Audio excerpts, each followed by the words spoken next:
وعلى آله وأصحابه وأحبابه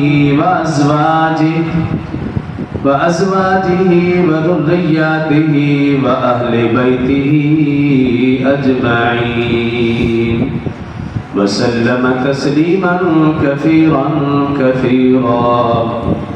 أما بعد فأعوذ بالله من الشيطان الرجيم بسم الله الرحمن الرحيم ألف لام ميم ذلك الكتاب لا ريب فيه هدى للمتقين. قال الله تبارك وتعالى في مقام آخر يا أيها الناس اعبدوا ربكم الذي خلقكم والذين من قبلكم لعلكم تتقون. قال الله تبارك وتعالى في مقام آخر يا أيها الذين آمنوا كتب عليكم الصيام كما كتب على الذين من قبلكم لعلكم تتقون. قال الله تبارك وتعالى في مقام آخر يا أيها الذين آمنوا اتقوا الله حق تقاته ولا تموتن إلا وأنتم مسلمون. قال الله تبارك وتعالى في مقام آخر يا أيها الذين آمنوا اتقوا الله وكونوا مع الصادقين. قال الله تبارك وتعالى في مقام آخر يا أيها الذين آمنوا اتقوا الله وقولوا قولا سديدا يصلح لكم أعمالكم ويغفر لكم ذنوبكم. قال الله تبارك وتعالى في مقام آخر فأما من أعطى واتقى. صدق الله العظيم وصدق رسوله النبي الكريم ونحن على ذلك لمن الشاهدين والشاكرين والحمد لله رب العالمين. تمام آباب ایک مرتبہ نماز والا درود شریف آواز بلند پڑھ لیں. اللهم صل على محمد وعلى آل محمد كما صليت على إبراهيم وعلى آل إبراهيم إنك حميد مجيد. اللهم بارك على محمد وعلى آل محمد كما باركت على إبراهيم وعلى آل إبراهيم إنك حميد مجيد. رب اشرح لي صدري ويسر لي أمري واحلل عقدة من لساني يفقهوا قولي. رب زدني علما رب زدني علما رب زدني علما. میرے انتہائی واجب الاحترام برادران اسلام، دوستوں، بزرگوں، بھائیوں، رمضان المبارک کا خیر و برکت والا، بخشش اور مغفرت والا مہمان مہینہ انتہائی تیزی سے اپنے اختتام کی طرف رواں دواں ہے. اللہ تعالیٰ سے دعا ہے کہ اللہ تعالیٰ اس مہمان مہینے کا جو حق ادا نہ ہو سکا، جو حق تلفی ہوئی، اس پر درگزر فرمائے، اور جو ٹوٹی پھوٹی عبادات ہم سے ہوئی ہیں اللہ اسے قبول فرمائے، اور جو بقیہ گنے چنے دن ہیں صحیح معنوں میں ان کی قدر دانے کی توفیق عطا فرمائے. آمین. برادران اسلام، جس نے روزے کا فلسفہ سمجھ لیا، روزے کا مقصد پا لیا، وہ تو کامیاب و کامران ہو گیا. اور جس شخص نے روزے کا فلسفہ سمجھا ہی نہیں، روزے کا مقصد سمجھا ہی نہیں، تو وہ شخص ناکام و نامراد ہوگا. اللہ رب العزت نے جس آیت مبارکہ میں روزے کی فرضیت کا حکم نازل فرمایا، اسی آیت کے آخر میں روزے کا مقصد بھی بیان فرمایا، روزے کا فلسفہ بھی بیان فرمایا. سورہ بقرہ سپارہ نمبر 2، یا ایھا الذین آمنوا کتب علیکم الصیام، اے ایمان والو تم پر روزے فرض، کما کتب علی الذین من قبلکم، جیسا کہ تم سے پہلے والے لوگوں پر فرض تھے، لعلکم تتقون، تاکہ تم متقی بن جاؤ، پرہیزگار بن جاؤ، تمہارے دلوں میں خوف خدا پیدا ہو جائے، خشیت الہی والی صفت پیدا ہو جائے۔ یہ روزے کا مقصد ہے، روزے کا فلسفہ ہے۔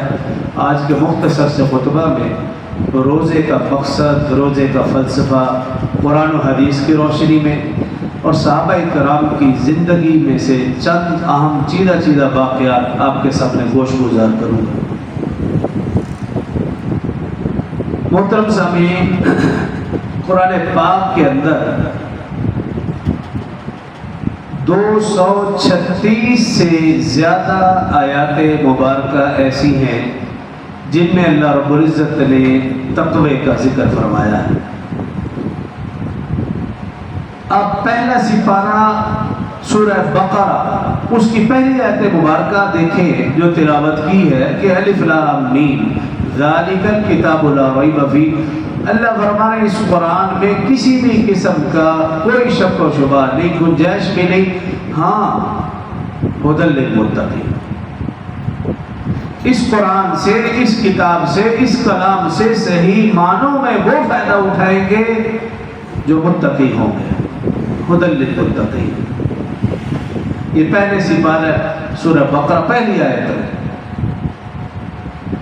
اور پھر سورہ بقرہ اسی کا تیسرا رکوع، یا ایھا الناس، اے لوگو، اعبدوا، تم عبادت کرو، ربکم، اپنے رب کی، الذی خلقکم، جس نے تمہیں پیدا کیا، والذین من قبلکم، تم سے پہلے والوں کو پیدا فرمایا، لعلکم تتقون، تاکہ تم متقی بن جاؤ، پرہیزگار بن جاؤ۔ تو ہماری پیدائش کا مقصد بھی عبادت، اور عبادت کا مقصد تقویٰ ہے، خوف خدا ہے، خشیت الہی ہے۔ اور اس خشیت الہی کی علامات یا طریقہ، قرآن میں اللہ نے بے شمار طریقے بتائے کہ تم چاہتے ہو متقی بننا، بے شمار طریقے، لیکن ان میں سے 2 طریقے قرآن کی روشنی میں، ایک طریقہ جو اللہ نے بتایا، یا ایھا الذین آمنوا اتقوا اللہ وکونوا مع الصادقین، اے ایمان والو اللہ سے ڈرو اور سچوں کے ساتھ ہو جاؤ۔ ایک طریقہ تو یہ بتایا کہ اگر تم متقی بننا چاہتے ہو تو پھر متقی لوگوں کے ساتھ ہو جاؤ، نیک بننا چاہتے ہو نیکوں کے ساتھ ہو جاؤ، متقی بن جاؤ گے، نیک بن جاؤ گے۔ ایک طریقہ۔ اور دوسرا فرمایا، یا ایھا الذین آمنوا اتقوا اللہ، اے ایمان والو اللہ سے ڈرو، وقولوا قولا سدیدا، سچی اور سیدھی بات کہو، یصلح لکم اعمالکم ویغفر لکم ذنوبکم، تم سچی اور سیدھی بات کہو گے، اللہ تمہارے اعمال بھی درست فرما دے گا اور تمہارے گناہوں کو بھی مٹا دے گا۔ یہ 2 طریقے میں نے ذکر کیے ہیں، ویسے بے شمار طریقے اللہ نے بیان فرمائے کہ تم متقی بننا چاہتے ہو، نمبر 1 فرمایا نیکوں کے ساتھ ہو جاؤ، نیک لوگوں کی صحبت میں بیٹھنا اختیار کر دو۔ دوسرا طریقہ فرمایا سچی اور سیدھی بات بیان کرنا شروع کر دو، اللہ تمہارے اعمال بھی درست کرے گا، تمہارے گناہوں کو بھی معاف کر دے گا، اور تم متقی اور پرہیزگار بھی بن جاؤ گے۔ اور اس متقی ہونے کا دنیا میں جو ایک فائدہ میں آپ کو بتا رہا ہوں قرآن کی روشنی میں، اللہ فرما رہے ہیں وَمَن يَتَّقِ اللَّهَ يَجْعَلْ لَهُ مِنْ أَمْرِهِ يُسْرًا۔ اللہ فرما رہے ہیں متقی ہونے کا دنیا میں ایک فائدہ یہ ہے، مِنْ أَمْرِهِ يُسْرًا، جب تم متقی بن جاؤ گے اللہ تمہاری زندگی کے سارے کام اللہ آسان فرما دے گا۔ یہ اللہ کا وعدہ ہے قرآن۔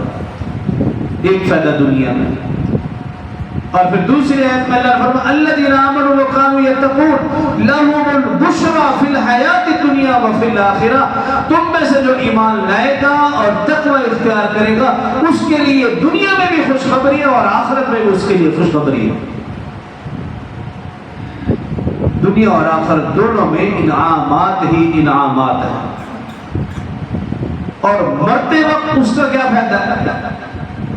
جو آیت مبارکہ تلاوت کی، اللہ فرما رہے ہیں یا ایھا الذین آمنوا اتقوا اللہ، اے ایمان والو اللہ سے ڈرو، حق تقاتہ، ایسے ڈرو جیسے اللہ سے ڈرنے کا حق ہے۔ فائدہ کیا ہوگا؟ وَلَا تَمُوتُنَّ إِلَّا وَأَنْتُمْ مُسْلِمُونَ، اس کا فائدہ یہ ہوگا جب تمہیں موت آئے گی تو اللہ تمہیں اسلام پر، ایمان پر موت نصیب فرمائے گا۔ یہ قرآنی آیات ہے، میں صرف ترجمہ کر رہا ہوں، ان کی تشریح وضاحت کی طرف نہیں جا رہا۔ تو تقویٰ کے 3 درجے ہیں، یہ چند آیات میں نے آپ کے سامنے تلاوت کی ہیں۔ تو تقویٰ کے 3 درجے ہیں۔ سب سے کم درجہ کفر اور شرک سے بچنا، کفر سے بچنا، کفریہ کلمات سے بچنا۔ اللہ کو کیا ضرورت پڑی ہمیں بھوکا پیاسا رکھنے کی؟ یہ کفریہ کلمہ ہے، جب ایک کلمہ وہ مسلمان کی زبان سے نکلتا ہے تو پھر افسوس ہوتا ہے۔ اسی طرح شرک کہ مسلمان ہونے کے باوجود انسان اللہ کے گھر کی بجائے، اللہ کے سامنے جھکنے کی بجائے غیر اللہ کے سامنے جھکے۔ تو سب سے ادنا درجہ تقوی کا یہ ہے کہ کفر اور شرک سے بچنا، اور درمیانہ درجہ یہ ہے کہ صغیرہ اور کبیرہ گناہوں سے بچنا۔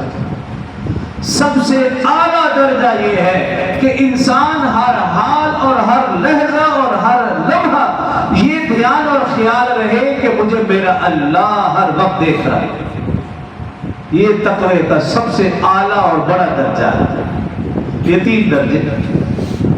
رسول اللہ صلی اللہ علیہ وسلم تشریف فرما تھے، صحابہ کرام حاضر خدمت تھے۔ صحابہ کرام رضوان اللہ علیہم اجمعین نے عرض کی یا رسول اللہ صلی اللہ علیہ وسلم تقوی کا مرکز کیا ہے؟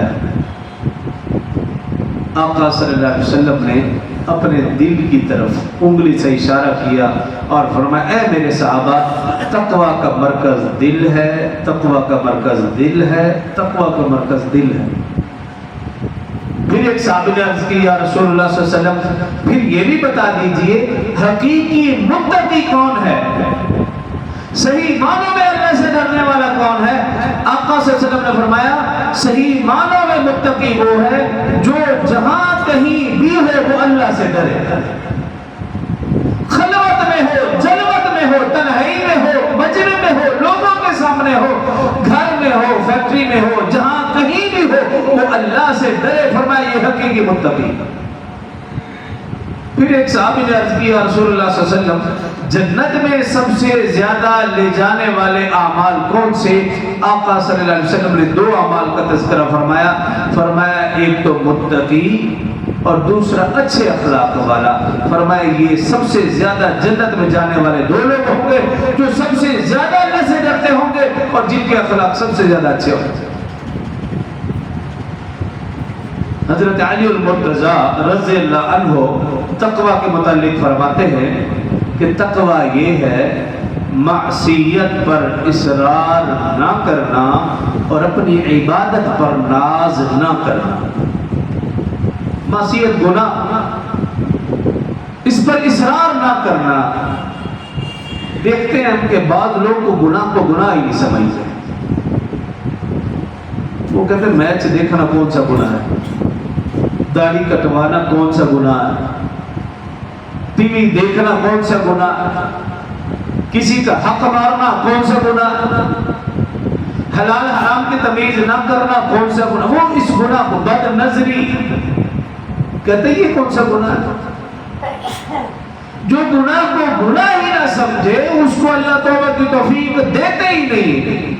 توبہ کی توفیق اسے ملتی ہے جو گناہ کو گناہ تو سمجھے تو صحیح، ہاں یہ ہے گناہ، ٹھیک ہے، بتفاض بشریت مجھ سے گناہ ہوتے ہیں، اللہ سے معافی بھی مانگتا رہے۔ ایک شخص گناہ کو گناہ ہی نہ سمجھے، توبہ کی توفیق نہیں۔ تو حضرت علی المرتضیٰ رضی اللہ عنہ فرماتے ہیں تقوی یہ ہے کہ معصیت پر اصرار نہ کرنا، گناہ پہ گناہ نہ کیے جانا، اور جو بھی عبادت کی اس پر ناز نہ کرنا کہ جی میں تو بڑا نمازی ہوں، میں تو بڑا سخی ہوں، میں تو بڑا متقی ہوں، پرہیزگار ہوں، ناز نہ کرے۔ تو فرماتے معصیت پر اصرار نہ کرنا، عبادت پر ناز نہ کرنا، یہ تقوی ہے۔ حضرت بزر غفاری رضی اللہ عنہ حضرت عبی بن کعب رضی اللہ عنہ سے پوچھتے ہیں کہ بتائیے تقوی کسے کہتے ہیں؟ سیدنا عبی بن کعب رضی اللہ عنہ نے دنیاوی آسان سی مثال دی، فرمایا کبھی تم اس راستے پر چلے ہو، کچا راستہ ہو جس کے دونوں طرف خاردار جھاڑیاں ہوں، تو وہاں سے گزرے کہاں گزروں گا، کیسے گزرتے ہو؟ کہا جب ایسے راستے سے میں گزرتا ہوں اپنے آپ کو سمیٹ کر، اپنے دامن کو سمیٹ کر گزرتا ہوں کہ کہیں کوئی دامن کسی جھاڑی کے ساتھ اٹک نہ جائے۔ فرمایا بس یہی سمجھو تقویٰ اس راستے کا نام ہے، زندگی کا وہ راستہ جس کے دونوں طرف گناہ ہی گناہ ہے، فحاشی ہے، عریانی ہے، حلال حرام کی تمیز کوئی نہیں، ہر طرف گناہ ہی گناہ ہے۔ اپنے آپ کو ان سارے گناہوں سے بچا کر منزل مقصود تک پہنچنے کا نام تقویٰ ہے۔ روزے سے مقصد بھی یہی ہے۔ اور پھر دیکھیے جب ہم روزہ رکھتے ہیں تو بالکل بھی کھانے پینے کی طرف دھیان نہیں جاتا، تنہائی میں بھی کیوں نہ ہو، کیوں تنہائی میں بھی اگر یہ کام سوچے فوراً ذہن میں آتا ہے جی مجھے میرا اللہ دیکھا۔ تو اللہ چاہتا ہے جب تو کسی کا حق مارتا ہے، جھوٹ بولتا ہے، بددیانی کرتا ہے، دھوکہ کرتا ہے، فریب کرتا ہے، پھر تیرے ذہن میں یہ بات کیوں نہیں آتی کہ مجھے میرا اللہ دیکھا ہے؟ حضرت یوسف علیہ السلام قرآن پاک میں وراودته التي هو في بيتها عن نفسه وغلقت الابواب وقالت هيت لك، عزیز مصر کے شاہی محل میں ہیں، عزیز مصر کی بیوی زلیخا، اس کا دل گناہ کی طرف مائل ہوا، سارے دروازے بند کرتے ہوئے جب اس کمرے میں پہنچی، کمرے کا دروازہ بند کیا، اپنے بنائے ہوئے بت پر یعنی خدا پر وہ کپڑا ڈال رہی۔ یوسف علیہ السلام نے پوچھا کہ خیریت کہاں؟ میرا دل گناہ کی طرف مائل ہو رہا ہے، میں کپڑا اس لیے ڈال رہی ہوں کہ مجھے اپنے خدا سے شرم آتی ہے۔ یوسف علیہ السلام نے کہا تو پھر مجھے اپنے خدا سے شرم نہیں آتی؟ کہا قال معاذ اللہ انہ ربی احسن مثواي، میں اللہ کی پناہ میں آتا ہوں، بے شک میرے لیے میرا رب کا ٹھکانہ سب سے بہترین ہے۔ یہ کہا اور دوڑ لگا دی، اللہ کی مدد ہے، سارے دروازے خود بخود کھلتے چلے گئے۔ اس کیفیت کا نام تقویٰ ہے۔ سیدنا ابوبکر رضی اللہ عنہ رسول اللہ صلی اللہ علیہ وسلم نے پوچھا ہے ابوبکر، حضرت ابوبکر رضی اللہ عنہ نے عرض کی یا رسول اللہ صلی اللہ علیہ وسلم کیا کوئی شخص ایسا ہے جس کو جنت کے 8 دروازے پکاریں گے؟ آقا صلی اللہ علیہ وسلم نے فرمایا ہاں اے ابوبکر وہ تو ہے، جب تو قبر سے اٹھے گا جنت کے 8 دروازے پکاریں گے اے ابوبکر یہاں سے داخل ہو جا، یہ اعزاز صرف تجھے حاصل ہوگا۔ اور حضرت ابوبکر رضی اللہ عنہ کی تقوی کی کیا کیفیت تھی، رو رو کر کہا کرتے تھے کاش میں کسی ایمان والے کے بدن کے حصے کا بال ہوتا، قیامت والا دن مجھ سے حساب کتاب تو نہ ہوتا۔ ایک بار ایک خادم نے غلام نے آپ کو شیرینی کھلا دی، جیسے شیرینی اندر گئی تو وہ غلام خادم کہنے لگا اے ابوبکر جانتے ہو یہ کس چیز کی مٹھائی تھی؟ کہا نہیں۔ کہا کہ زمانہ جاہلیت میں، وہ غلام خادم کہنے لگا زمانہ جاہلیت میں نے ایک غیب کا تکا لگایا تھا، ایک خاتون کو میں نے یہ کہہ دیا کہ اب تمہیں پیدا ہوگا تو بیٹا ہی پیدا ہوگا، اس کو بیٹا پیدا ہوا، اس نے وہ مٹھائی دی تھی جو آپ نے کھائی ہے، بس یہ سننا تھا۔ حضرت ابوبکر رضی اللہ عنہ نے انگلی ڈالی، انگلی اندر تک لے گئے اور حلق تک انگلی پہنچائی اور جو کھایا تھا باہر نکال دیا، اور پھر کہا جو لوگ اللہ سے ڈرتے ہیں وہ ہر لقمہ سوچ سوچ کر کھاتے ہیں، اگر بغیر سوچے حرام کا ایک لقمہ بھی پیٹ کے اندر چلا گیا فرمایا 40 دن تک اس کی عبادت قبول نہیں ہوتی۔ تقویٰ کا یہ عالم تھا کہ تھوڑا سا شک شبہ شرک کی تھوڑی سی بوئی فوراً کھایا اور نکال دیا۔ میں اور آپ کو نظر و نیاز کیا، چڑھاوے کیا اور ختم کیا، 11ویں کیا، 12ویں کیا، جو کچھ ملے بس پیٹ کے اندر جانا چاہیے۔ حلال ہے، حرام ہے، اللہ کے نام پر ہے، غیر اللہ کے نام پر کوئی تمیز ہی نہیں۔ کیوں؟ میرے اور آپ کے اندر تقوی نہیں۔ سیدنا عمر فاروق رضی اللہ عنہ خلیفہ بنے، سب سے پہلے اپنے خاندان کو جمع کیا، تمام افراد کو جمع کیا اور انہیں ان کے لیے سخت نوٹس جاری کر دیا۔ فرمایا سنو میں خلیفہ ہوں، باقی کسی کی کوئی کمپلین آئے نہ آئے، اگر میرے خاندان کی کمپلین آ گئی کہ کسی بھی فرد نے میری خلافت کا ناجائز فائدہ اٹھایا ہے تو میں اپنے خاندان کو نہیں چھوڑوں گا، باقی کسی کو چھوڑوں یا نہ چھوڑوں وہ بات کا معاملہ ہے، سخت سے سخت سزا دی جائے گی۔ کچھ ہی دن گزرے، عمر فاروق رضی اللہ عنہ کا گزر ہوا، دیکھا کچھ اونٹ چل رہے اور موٹے تازے، فکر مند ہوا تو پوچھا لوگوں سے کہ یہ اونٹ کس کے؟ بتایا گیا یہ عبداللہ بن عمر کے۔ آپ کی پریشانی اور بڑھ گئی، عبداللہ بن عمر کے اونٹ اور یہ موٹے تازے، فوراً بیٹے کو بلایا، بھائی ادھر یہ اونٹ کہاں؟ میرے ابا جان اتنے موٹے تازے، میرے خلیفہ بننے سے پہلے تو ایسا نہیں تھا، اب ایسے موٹے تازے؟ کہا ابا جان آپ بے فکر رہیں، ان میں سے کسی بھی اونٹ نے کوئی بھی ناجائز نہیں کھایا، کسی کا ناجائز نہیں کھا۔ کہا کہ نہیں، میں خلیفہ بنا ہوں، یقیناً جب بھی تم کسی چراگاہ میں جاتے ہوگے لوگ خلیفہ وقت کا بیٹا سمجھ کر تمہارے اونٹوں کو آگے کر دیتے ہوں گے، جب تم پانی پلانے کے لیے جاتے ہوں گے لوگ خلیفہ وقت کا بیٹا سمجھ کر تیرے جانوروں کو پہلے اور زیادہ پانی دیتے ہوں گے، اس لیے یہ اونٹ موٹے تازے ہیں۔ جو کسی وقت ان سارے اونٹوں کو بیچو اور اس کے جتنے بھی پیسے بیت المال میں جمع کرا۔ یہ تقویٰ کا عالم تھا کہ کہیں تھوڑا سا بھی شک شبہ پیدا ہو جائے، اور ان کے تقویٰ کا عالم دیکھیے، فرمایا کرتے تھے اگر یہ اعلان ہو جائے سب کے سب لوگ جنت میں جائیں گے، ایک شخص جہنم میں جائے گا، کہتے مجھے اللہ سے ڈر اتنا ہے کہ کہیں جہنم میں جانے والا وہ میں نہ ہوں، اور امید اتنی تھی اعلان ہو جائے سب لوگ جہنم میں جائیں گے ایک جنت میں جائے گا، فرماتے اللہ سے امید بھی یہ ہے کہ وہ ایک جنت میں جانے والا بھی میں ہے۔ اور ان کے تقویٰ کا خوف کا عالم دیکھیے، آقا صلی اللہ علیہ وسلم فرماتے تھے میرے بعد کوئی نبی ہوتا تو عمر، لیکن فرماتے تھے کاش میں کسی درخت کا تنکا ہوتا، قیامت والا دن مجھے حساب تو نہ دینا پڑتا۔ سیدنا عثمان غنی رضی اللہ عنہ جب بھی کسی قبر کے پاس سے گزرتے خوف کا عالم دیکھیے، رو رو کر داڑھی مبارک تر ہو جایا کرتی تھی اور اللہ سے اپنے گناہوں کی معافی مانگتے اور فرمایا کرتے تھے یا اللہ میرے لیے دنیا کی منزلیں بھی آسان فرما اور آخرت کی منزلیں بھی آسان فرما۔ ان صحابہ اکرام سیدنا ابو ہریرہ رضی اللہ عنہ، ان کے خوف کا عالم دیکھیے، ان کی پوری زندگی کی روٹین تھی، پوری رات کو 3 حصوں میں 3 لوگوں میں تقسیم کر رکھا تھا۔ ابتدائی حصہ غلام کے لیے تھا، غلام کو کہتے تھے بھی رات کے ابتدائی حصے میں تم نے نوافل کا اور تلاوت قرآن کا اہتمام کرنا ہے، اور خود بھی سو جاتے، اہلیہ کو بھی سلا دیتے، رات کے دوسرے حصے میں اہلیہ کو جگا دیتے اور خادم سو جاتا، خود بھی آرام فرماتے، ان کی اہلیہ رات کے دوسرے حصے میں عبادت و ریاضت نوافل تلاوت قرآن کا اہتمام کرتی، رات کے تیسرے حصے میں پھر خود اٹھ جاتے۔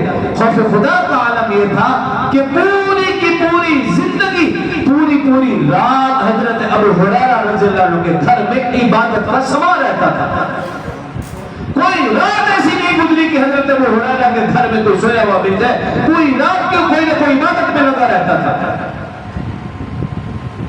بخاری شریف کے اندر ایک واقعہ درج ہے، حدیث بھی ہے، واقعہ بھی ہے۔ ایک نوجوان گزرتے ہوئے ایک عورت کو اس کا ہاتھ لگا، عورت تو چلی گئی، لیکن فوراً اس کے دل میں خیال پیدا ہو گیا کہ یہ مجھ سے بہت بڑا گناہ ہو گیا۔ مسجد نبوی میں آیا، آقا صلی اللہ علیہ وسلم تشریف فرما تھے اور آ کر دھاڑے مار کر رونے لگا، یا رسول اللہ صلی اللہ علیہ وسلم طاہرنی، مجھے پاک کر دیجئے، مجھ سے گناہ ہو گیا، مجھے سزا دیجئے۔ آقا صلی اللہ علیہ وسلم تسلی دے رہے ہیں کہ خاموش ہو جائیے، لیکن اس سے خاموشی نہیں برداشت ہو رہی، تڑپ رہا ہے، آقا صلی اللہ علیہ وسلم کے سامنے گر گرا رہا ہے، رو رہا ہے، یا رسول اللہ مجھے پاک کر دیجئے، مجھے سزا دیجئے، آج مجھے سزا دے دیجئے، کل قیامت والے دن میں پوری دنیا کے سامنے نہ اپنے آپ کو شرمندہ کرنا چاہتا ہوں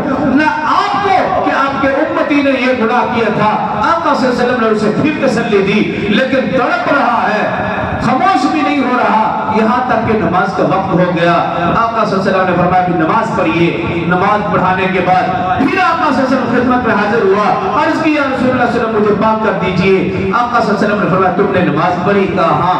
کہا نماز کے بعد اللہ سے اپنے گناہوں کی معافی مانگی؟ کہا ہاں۔ کہا پھر اللہ نے آپ کی شان میں آیت اتار دی ہے، وَمَن تَابَ وَآمَنَ وَعَمِلَ صَالِحًا فَإِنَّهُ يَتُوبُ إِلَى اللَّهِ مَتَابًا۔ جس سے گناہ ہو جائے وہ توبہ کرے، توبہ کے بعد کوئی نیک عمل کرے، اللہ اس کے سارے گناہ معاف فرما دے۔ اس لیے بزرگان دین سلف صالح نے لکھا جب بھی گناہ ہو جائے اس کے بعد فوراً کوئی نیک عمل کرو، اللہ تمہارے گناہوں کو بخش دے گا۔ عبداللہ بن عمر رضی اللہ عنہ کھانا کھا رہے، ایک چرواہے کا گزر ہوا، اس چرواہے سے کہا بھی اور کھانا کھا لو۔ چرواہے نے کہا میرا روزہ ہے۔ انتہائی سخت گرمی، شدت کی گرمی ہے۔ عبداللہ بن عمر رضی اللہ عنہ حیران ہو گئے کہ اتنی سخت گرمی ہے اور یہ چرواہا ہے، یہ تو بکریاں چرانے نکلا ہوا ہے اور صحرا میں، اور یہ کہہ رہا ہے میرا روزہ ہے۔ تو سوچنے لگے دل میں کیوں نہ اس کے امتحان لوں۔ تو اس چرواہے سے کہا کہ ہمیں ایک بکری آپ قیمت پر فروخت کر دو۔ چرواہے نے کہا بھی نہیں، میں تو چرواہا ہوں، یہ میرے مالک میرے آقا کی بکریاں ہیں، میں ایسا نہیں کر سکتا۔ عبداللہ بن عمر رضی اللہ عنہ پھر کہا بھی دیکھو ہم تمہیں دگنی چگنی قیمت دیں گے اور ہم اس کو ذبح کر کے اس کا گوشت کھائیں گے اور آپ کو بھی گوشت ساتھ دے دیں گے تاکہ آپ بھی گھر میں پکا لینا۔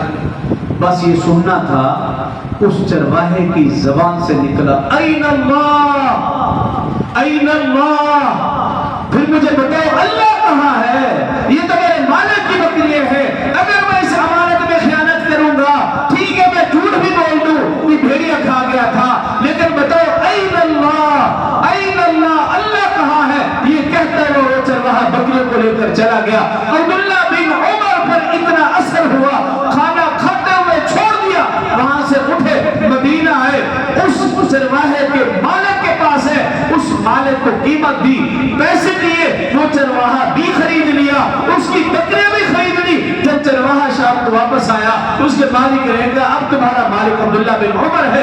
عبداللہ بن عمر کے پاس آیا وہ چرواہا، عبداللہ بن عمر نے کہا جو میں نے تمہیں بھی آزاد کیا، یہ بکریاں بھی تجھے دے دی، جو اپنی زندگی گزارا۔ اس کیفیت کا نام تقویٰ ہے۔ علامہ ابن جوزی رحمہ اللہ، ہر سال واقعہ سناتا ہوں، علامہ ابن جوزی رحمہ اللہ فرماتے عمر فاروق رضی اللہ عنہ مدینہ کی گلیوں میں گشت کیا کرتے تھے، ساتھ غلام خادم ہوا کرتا تھا۔ ایک گھر کے قریب سے گزرے، آواز آ رہی، معلوم ہوا یہ سفیان بن عبداللہ ثقفی کا گھر ہے جو کہ وفات پا چکا ہے۔ اب کان لگایا تو آواز آئی کہ ماں بیٹی مکالمہ کر رہے ہیں۔ ماں بیٹی سے کہہ رہی ہے کہ دودھ میں پانی ملا دو، زمانہ تنگی والا ہے، جیسے ہم رونا روتے ہیں، مہنگائی کا زمانہ ہے، بے ایمانی تھوڑی سی کر لیں، جھوٹ بول دیں، غلط چیز کو صحیح اور کم کو زیادہ بتلا کر۔ تو خیر ماں جب یہ بات کہتی ہے بیٹی کو تو بیٹی کی زبان سے ایک جملہ نکلتا ہے، ماں جی آج ہی امیر المؤمنین نے اعلان کیا ہے کہ اگر کوئی دودھ میں پانی ملائے گا اس کو سخت سزا دی جائے گی۔ ماں نے کہا بیٹی میں اور آپ ہیں، یہاں کون سا عمر بن خطاب ہے، امیر المؤمنین ہے کہ جس کو معلوم ہو جائے گا؟ اس بیٹی کی زبان سے نکلا اے ماں جی اگر مجھے امیر المؤمنین، مجھے اور آپ کو امیر المؤمنین نہیں دیکھ رہا، مجھے اور آپ کو ہمارا اللہ تو دیکھ رہا ہے۔ عمر کے کان میں جب یہ جملے سنے، عمر رضی اللہ عنہ روتے ہوئے جا رہے اور خادم سے کہہ رہے اس گھر کو نوٹ کر لو۔ جب صبح ہوئی پوری رات عمر سو نہیں سکا کہ اس بچی کے دل میں ایسا اللہ کا ڈر اور خوف خدا، جیسے صبح ہوئی فوراً دروازے پہ آئے، دستک دی اور اس بڑھے سے کہا میں اپنے بیٹے کے لیے آپ کی بیٹی بیٹی کا ہاتھ مانگتا ہوں۔ عمر رضی اللہ عنہ نے اپنے بیٹے عاصم سے سفیان بن عبداللہ ثقفی کی بیٹی جس کا نام تھا ام عمارہ، اس کا نکاح کر دیا اس بیٹے عاصم سے، اور اس بچی سے پھر جو بچی پیدا ہوئی اس کا نام تھا ام عاصم۔ اس ام عاصم کا نکاح مروان بن عبداللہ سے ہوا اور بچہ پیدا ہوا عمر بن عبدالعزیز جس کو خلیفہ راشد کہا جاتا ہے۔ جب دلوں میں اللہ کا ڈر اور خوف خدا ہو تو پھر اللہ نیک اولاد عطا فرماتے ہیں۔ جب میں اور آپ حلال حرام کی تمیز نہیں کریں گے، اللہ سے نہیں ڈریں گے، خوف خدا نہیں، خشیت الہی نہیں، تو پھر جیسے آج ہماری اولاد ہے کہ ہمارا کہنا نہیں مانتی، تو پھر حالات اس سے بدتر ہوں گے۔ تو قرآن کا پہلا سپارہ سورہ بقرہ اس کی پہلی آیت میں اللہ فرما رہے ہیں ھدی للمتقین۔ اللہ فرما رہے ہیں کہ قرآن سے صحیح معنوں میں فائدہ متقی لوگ اٹھا سکتے ہیں بس۔ اور پھر آخری سپارے میں اس کی مزید وضاحت یوں کی فَأَمَّا مَنْ أَعْطَى وَاتَّقَى۔ اللہ فرما رہے ہیں کہ جس شخص نے اللہ کی راہ میں سب سے زیادہ دیا وہ اتقا ہے۔ سورہ اللیل 30واں پارہ۔ پہلے سپارے میں کیا فرمایا؟ قرآن سے فائدہ اٹھانے والے متقی لوگ۔